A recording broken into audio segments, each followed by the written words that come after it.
Ça, c'est Petite Alchimie, une pièce de théâtre mise en scène par Antoine Delaroche et représentée le samedi 29 avril à la salle polyvalente de Caluck. Inspirée de plusieurs films cultes qui interrogent les rapports homme-femme, La femme d'à côté de François Truffaut, César et Rosalie de Claude Sautet, Tootsie de Sidney Pollack, Antoine Delaroche s'empare de ces scénarios et les adapte de façon ludique et jubilatoire. Son objectif: revisiter la question des genres sur le rythme de vaudeville. Deux petites formes légères et drôles créées chez nous et pour nous.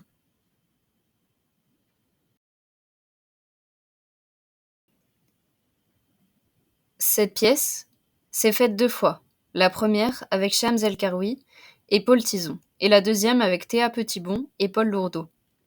Le travail pour les 2 duos était de regarder le film choisi plusieurs fois, et ensuite de présenter le film au metteur en scène.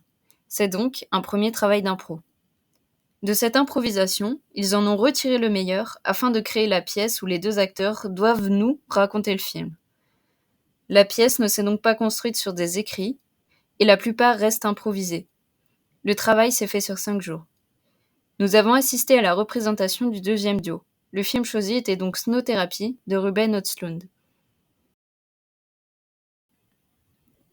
Nous vous laissons avec des extraits de la petite conférence faite à la fin de la représentation que nous avons filmée.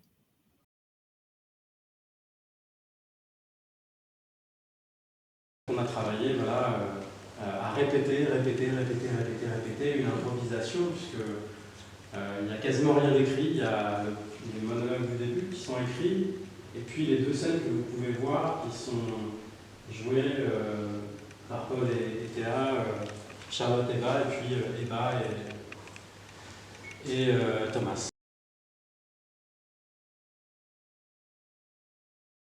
Je ne sais pas si on a le droit de dévoiler le premier truc d'impro qu'on a fait, l'intitulé d'Exo, qui est décris-moi le film, point. Et en fait, vas-y, et quand tu fais ça, l'impro s'arrête. Et en fait, tu pars, et en fait, c'est. Donc, au début, tu décris un peu mécaniquement, plan par plan, quoi. Quand tu connais le film, puis évidemment, tu fais. Putain, j'avance pas. Et au bout d'un moment, tu mets ton point de vue. Mais c'est quelque chose qui vient peut-être au début assez tardivement, je trouve. Ça faisait partie de la commande, mais au début, c'est très difficile parce que comment ne pas anticiper sur ce qui va se dérouler non plus. En fait, Paul et Théa, quand je dis qu'on avait des improvisations d'1h30 à tour de rôle, Paul et Théa amenaient une somme d'informations colossale par rapport à contextualiser un espace, par rapport à donner le petit détail du regard qui faisait qu'à un moment donné on comprenait telle ou telle chose, et on s'est retrouvé avec une matière folle.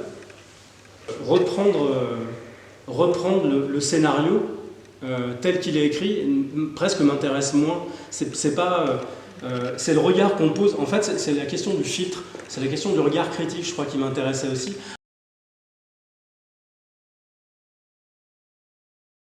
Il y avait des choses que je savais qu'on n'allait pas garder, qui ne venaient pas servir vraiment le propos ou bien le regard qu'on allait petit à petit affiner, tirer.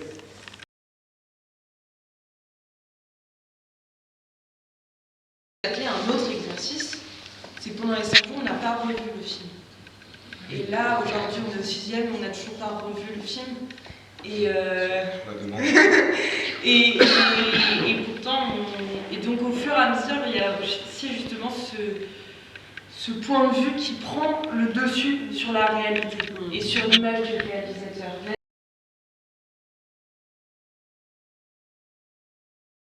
Le fait que je leur demande de ne pas revoir le film, c'est aussi né vraiment du travail qu'on a fait sur Tootsie, où on s'est rendu compte que si on allait regarder le film à nouveau, en cours de répétition, en fait, le regard des acteurs allait commencer à vouloir chercher une forme de vérité du plan, plutôt que leur regard sur tel ou tel personnage ou telle situation.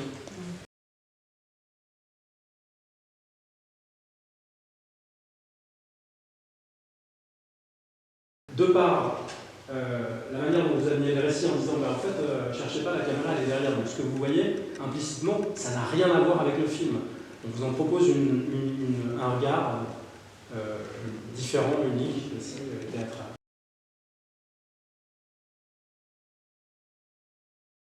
On est passé, comme le disait Antoine tout à l'heure, de 2 heures d'improvisation à 45 minutes. Et ça en 5 jours, et ça a été pour moi, personnellement, je sais que c'était pas pareil pour Paul forcément, mais le plus vertigineux parce que du coup on s'accrochait à ce qu'on avait vraiment vu, et puis là demain si vous voyez le film, vous allez voir qu'on a pris certaines libertés, et on l'a regardé sans se dire quoi que ce soit de base. On a fait cet exercice de pas s'en parler dans la vraie vie. Et du coup de pouvoir y ajouter notre point de vue, enfin c'est ce que Antoine a travaillé avec nous, d'y ajouter le point de vue, et ça c'est vertigineux parce que c'est aussi effectivement nous à cet endroit.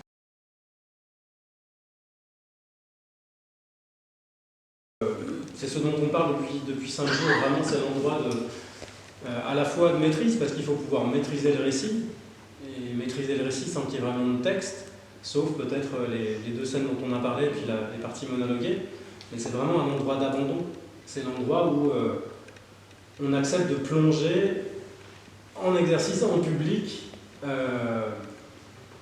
là où finalement on ne connaît pas encore tout à fait la finalité, si ce n'est que c'est vraiment, on en a parlé beaucoup, mais l'exercice du fil de ferriste, c'est vraiment accepter le déséquilibre tout en sachant qu'il faut avancer, tout en sachant que l'histoire ne se raconte qu'à partir du moment où on est en déséquilibre. Un drôle d'exercice que je trouve absolument passionnant, parce qu'on n'a pas tous les jours, au théâtre on voit des acteurs de toute façon toujours en travail, mais cet aspect périlleux, en tant que spectateur, je l'ai pas souvent. Je l'éprouve pas souvent.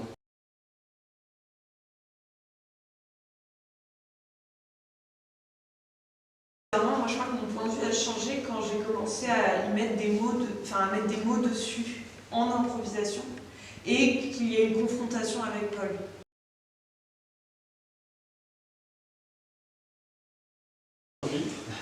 En fait, le dernier film de Robert Oslund, s'appelle Sans filtre, et c'est la dernière Palme d'Or du festival de Cannes.